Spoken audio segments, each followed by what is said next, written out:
नमस्कार गाइस, आपको याद होगा कि आज से करीबन 2 महीने पहले महाराष्ट्र के बारामती के अंदर एक जो प्लेन क्रैश हुआ था, जिसने पूरे देश को हिला कर रख दिया था। एक छोटा सा प्राइवेट जेट जो मुंबई से बारामती जा रहा था, जो कि कुछ ही मिनटों के अंदर जमीन से टकराकर आग का गोला बन गया था। इस हादसे के अंदर महाराष्ट्र के deputy chief minister Ajit Pawar समेत कुल 5 लोग मौजूद और उसी प्राइवेट जेट के अंदर 5 लोगों की जो थी मौत हो चुकी थी। जब ये खबर सामने आई लोगों के चारों तरफ एक ही सवाल था, आखिर ये हुआ कैसे। इसके अंदर कुछ लोगों ने तो कहा कि ये जो गलती थी वो पायलट की थी, कुछ लोगों का मानना था कि प्लेन में ही खराबी थी, लेकिन उस वक्त किसी के पास भी अपनी बात साबित करने का कोई ठोस सबूत नहीं। कैसे एक छोटा सा फैसला तो इतनी बड़ी हादसे की वजह बन सकता है, और क्या ये जो हादसा था, क्या ये हादसा टाला जा सकता था? अगर इस हादसे से जुड़ा सच जो था वो सामने आ चुका है। आज की इस वीडियो के अंदर हम AIB प्रीलिमिनरी रिपोर्ट के बेसिस पर आपको 28 जनवरी 2026 को अजीत पवार प्लेन क्रैश की पूरी जानकारी इस वीडियो में बताएंगे। इस कहानी को हम शुरू से लेकर अंत तक इस वीडियो में आपको समझाने वाले हैं। आपने अभी तक मेरे चैनल को सब्सक्राइब नहीं किया तो प्लीज जाकर चैनल को सब्सक्राइब कर लीजिए। आइए शुरू करते हैं वीडियो। 28 जनवरी 2026 को मुंबई के छत्रपति शिवाजी महाराज इंटरनेशनल एयरपोर्ट के कोने में खड़ा एक छोटा सा प्राइवेट जेट उड़ने के लिए तैयार किया जा रहा था। ये कोई आम फ्लाइट नहीं थी, चार्टर फ्लाइट थी। इस फ्लाइट को ऑपरेटर कर रही थी दिल्ली की private ESN company ESR versus private limited, और जिस एयरक्राफ्ट को उड़ान के लिए चुना गया था वो था बॉम्बे एयर लेयर जेट 43 का रजिस्ट्रेशन था। BTHS के ये एयरक्राफ्ट 15 साल पुराना जरूर था, लेकिन मेंटेनेंस रिपोर्ट्स में भी टेक्निकल खराबी का इसमें कोई संकेत नहीं था। यानी कि ओवरऑल ये जो जेट था वो फिट था, यानी कि तकनीकी तौर पर ये जेट उड़ान के लिए एकदम पूरी तरह से ये जो जेट था वो फिट था। इस फ्लाइट की प्लानिंग एक दिन पहले से शुरू हो चुकी थी। 27 जनवरी शाम को ऑपरेटर को एक जानकारी मिली, अगले दिन सुबह महाराष्ट्र के लिए deputy chief minister Ajit Pawar के मुंबई से बारामती जाना है। तुरंत ही बारामती एरोड्रोम ऑपरेटर से लैंडिंग की परमिशन मांगी गई और थोड़ी ही देर में परमिशन मिल भी गई, लेकिन एक शर्त के साथ कि वहाँ सिर्फ VFR यानी विजुअल फ्लाइट रूल्स के तहत ही फ्लाई किया जाएगा। इसके बाद ऑपरेटर ने फ्लाइट प्लान फाइल किया। इसका मतलब होता है कि रूट के बारे में पता करना, और रूट तय भी हुआ। इसमें मुंबई से बारामती के लिए और सेफ्टी के लिए अल्टरनेटिव एयरपोर्ट तय किए गए। पुणे और मुंबई यानी पुणे की कुछ रूटीन प्रोसेस के हिसाब से हो रहा था, और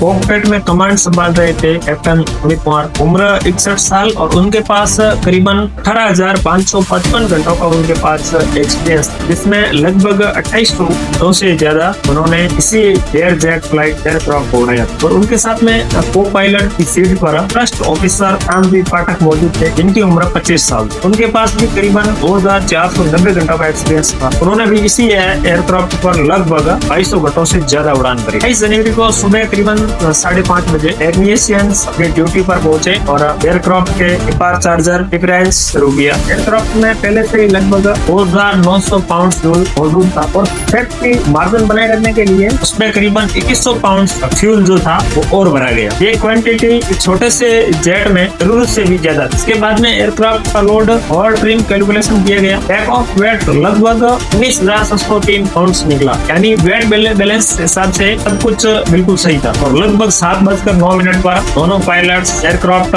के पास पहुंचे और वॉक राउंड शुरू किया। उन्होंने एयरक्राफ्ट के हर हिस्से को बहुत ध्यान से देखा। पास में आकर दोनों साथ में मौजूद थे, ताकि कोई डैमेज या कोई टेक्निकल प्रॉब्लम हो तो तुरंत वो चीज को पकड़ा जाए, लेकिन उनको वहाँ सब कुछ नॉर्मल दिखता है। और करीबन 7:38 पर पहला पैसेंजर एयरक्राफ्ट के पास आया, और फिर 7:59 पर वो VIP पैसेंजर एयरक्राफ्ट के पास आया, और जो दूसरा पैसेंजर था वो 7:59 पर एयरपोर्ट पर जो पहुंचे थे, इनके लिए ये पूरी फ्लाइट की अरेंज की गई थी। यानी कि महाराष्ट्र के डिप्टी CM अजीत पवार थे, और पूरी देर में सभी पैसेंजर प्लेन के अंदर पार हो चुके थे, और प्लेन धीरे धीरे टैक्सी करते हुए रनवे की तरफ पहुंचने लगता है। और कुछ ही मिनटों के बाद में ओवर से टेक ऑफ क्लियरेंस मिल गया, जो कि उड़ान भरने के लिए दिया जाता है, यहाँ उनको मिलता है। 8:09 पर Z45X में मुंबई के रनवे से उड़ान भर ली। ATS ने उन्हें क्लाइम क्लियरेंस दिया और एयरक्राफ्ट को फ्लाइट लेवल यानी लगभग 19,000 फीट की ऊंचाई पर जाने की अनुमति जो थी वो दे दी। उस समय फ्लाइट पूरी तरह से रूटीन था, कॉकपिट में किसी तरह की कोई इमरजेंसी नहीं थी। सब जो सिस्टम सेटिंग था वो एकदम नॉर्मल काम कर रहा था, ऐसा की तरह कर रहा था। मौसम जो था वो भी सामान्य था, ऐसा कोई था नहीं जिसमें खतरा महसूस हो। और करीबन 5 बजे प्लेन पायलट ने पुणे एटीसी के साथ कांटेक्ट किया और उस समय एयरक्राफ्ट अपने तय अल्टीमेट के हिसाब से जा रहा था और थोड़ी देर बाद पायलट ने पुणे कंट्रोल रूम को बताया कि वह बारामती से लगभग 38 माइल दूर है। ये सुनते ही पुणे एटीसी ने एयरक्राफ्ट को आगे की डिसेंट क्लियरेंस दे दी थी। उनसे कहा गया कि एयरक्राफ्ट को नीचे 6000 फीट तक उतारा जाए और जब बारामती टावर के साथ में कांटेक्ट हो जाए तो उसकी जानकारी भी उन्हें दी जाए। अब एयरक्राफ्ट ने अपने डिस्टेंस के करीब धीरे धीरे पहुंच रहा था। कॉकपिट में दोनों पायलट लैंडिंग प्रिपरेशन शुरू कर दिया गया था। अब कुछ ही देर में पायलट्स ने पुणे एटीसी को बताया कि बारामती टावर के साथ में रेडियो कांटेक्ट में आ चुका है। इसके बाद में पुणे कंट्रोलर ने ऑफिशियली बारामती टावर के हवाले कर दिया। यह वही मोमेंट था जहाँ से इस फ्लाइट का सबसे क्रिटिकल टाइम्स जो है वो शुरू होने वाला था। इस दौरान एयरक्राफ्ट धीरे धीरे एंटीड्यूटी से नीचे उतरता है और रनवे की तरफ अलाइन करता है। एशियन की दुनिया के अंदर सबसे ज्यादातर एक्सीडेंट इसी फेज में होता है क्योंकि इस दौरान पायलट्स को कम समय में कई क्रिटिकल फैसले लेने पड़ते हैं। करीबन 8:19 पर प्लेन ने बारामती टावर से फ्लाइट किया, कॉन्टेक्ट किया। पायलट्स ने रेडियो पर कहा बारामती टावर भी PSS के टावर ने तुरंत जवाब दिया और दोनों के बीच कम्युनिकेशन शुरू किया। यहाँ शुरू हो गई। उस समय एयरक्राफ्ट करीबन 10,000 फीट से भी नीचे उतर गया था तो इसका अल्टीमेट होता है उसके हिसाब से। और तब टावर ने उसकी डिस्टेंस पूछी। पायलट ने जवाब दिया लगभग 30 माइल्स इन बाउंड्स, यानी कि एयरक्राफ्ट रनवे से लगभग 55 किलोमीटर दूर है। और धीरे धीरे जेट फ्लाइट जो थी वो धीरे धीरे लैंडिंग की तैयारी और प्रोसेस कर रहा था। और उस समय बारामती के एयरफील्ड पर उस समय रनवे 11 एक्टिव था और हवा जो थी वो लगभग एकदम क्लियर साफ। और उसके बाद में कॉकपिट से एक तुरंत ऐसी रिक्वेस्ट आती है जिसमें एटीसी को भी टोका दिया था। पायलट्स ने कहा था कि रनवे 29 रिक्वेस्ट कर रहे हैं कि बारामती का रनवे 11 और 29 RXS में इस्तेमाल किया जा सकता। फिर एटीसी ने कुछ सेकंड के लिए सोचा और फिर तुरंत उनको जो थी वो परमिशन दे दी गई। ठीक है, हाँ आप यूज करो। लेकिन कुछ ही मिनटों के बाद में कॉकपिट से फिर एक रेडियो कॉल करके कहा गया requesting runway 11 only for use. मतलब पायलट्स ने अपना फैसला जो था वो बदल दिया और अब फिर एक ही रनवे का इस्तेमाल करना चाह रहे क्योंकि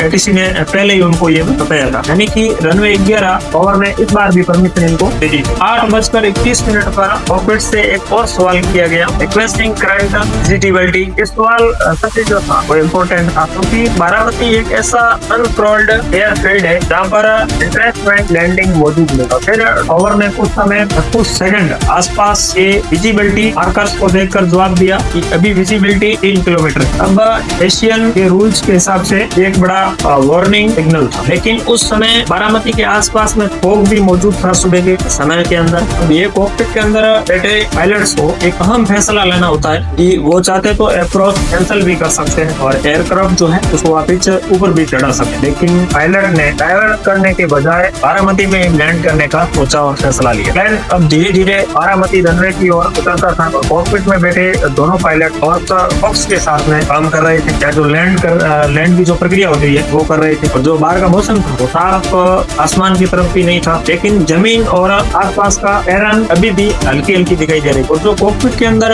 दोनों पायलट्स बैठे थे वो दोनों ही बाहर देखने की कोशिश कर रहे थे कि जो रनवे है वो कब दिखाई देगा। लेकिन वही हुआ जिसका अपन को डर था। तकरीबन 8:37 पर एक छोटा सा मैसेज आया गोइंग अराउंड BTS के जॉइन लेफ्ट है। वो अराउंड का मतलब होता है कि जो प्लान था जो लैंडिंग कर रहा था वो कैंसिल करके वापस प्लेन जो है वो ऊपर उड़ रहा है। तो फिर ऊपर उड़ाकर वापस दोबारा लैंडिंग करने की कोशिश कर रहा था। ऐसे में एयरक्राफ्ट ने रनवे के पास पहुंचकर अपनी जो डिस्टेंस थी उनको रोक दी। अब कॉकपिट में थ्रस्ट बढ़ाया गया, नोज थी वो ऊपर उठाया गया। अब जो एयरक्राफ्ट था वो फिर एक बार आसमान की ऊंचाई पर जा चुका। प्लेन जो था वो गोल सर्कल में वापस मुड़ रहा था ताकि कुछ मिनटों के बाद में फिर से रनवे की ओर ऑपरेट दुनिया भर के अंदर किसी न किसी वजह से फ्लाइट जो है वो राउंड करती है और दूसरी कोशिश में सेफली लैंड कर लेती है। कोई दिक्कत की बात नहीं होती। लेकिन बारामती के उस दिन सुबह में एक फर्क था क्योंकि रनवे के आसपास में हल्का सा जो फॉग था। जब एयरक्राफ्ट ने दूसरी बार 8:40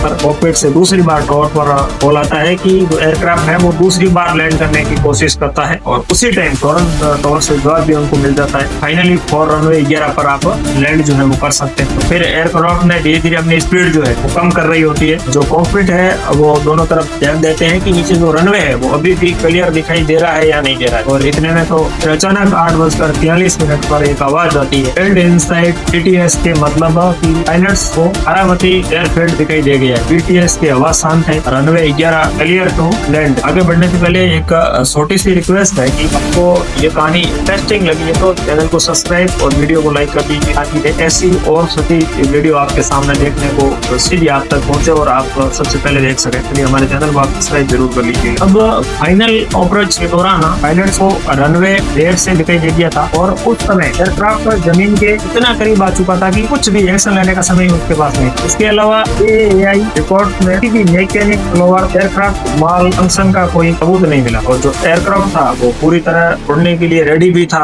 जिस टाइम इसको उड़ाया गया और जो पायलट्स थे वो भी हेल्थी एकदम फिट थे। मतलब साफ था कि ये जो हादसा था वह किसी टेक्निकल खराबी के कारण ये नहीं हुआ था। ये जो हादसा था इसकी मेन वजह थी कम विजिबिलिटी, लैंडिंग अटेम्प्ट करने का फैसला और airport modern approach guidance system का न होना। इसलिए AAIB ने DGCO को सलाह दी कि ऐसे एयरपोर्ट के बेसिक पर बेहतर रनवे और मार्किंग और सेफ्टी उपलब्ध कराया जाए। और ये जो सारी जो घटना घटित का कारण था तो इसमें फॉग का होना ही आया है लमसम। और ये जो घटना हुई थी ये अगले ही पल 8:43 पर प्लेन बहुत तेज रफ्तार से नीचे की तरफ जमीन से टकरा गया और इम्पैक्ट बहुत खतरनाक था और नीचे टकराते ही एयरक्राफ्ट के कई हिस्से टूट गए और फ्यूल के आग पकड़ने के कारण ये एक बड़ा आग का गोला बन गया और अब प्लेन जो है वो पूरी तरह आग से लपटों में घिर चुका था। जैसे ही प्लेन जमीन से टकराता है आसपास के कई इलाकों में तेज धमाके की आवाज सुनाई देती है। वेस्ट साइड रनवे 11 के पास ही था लेकिन जमीन का लेवल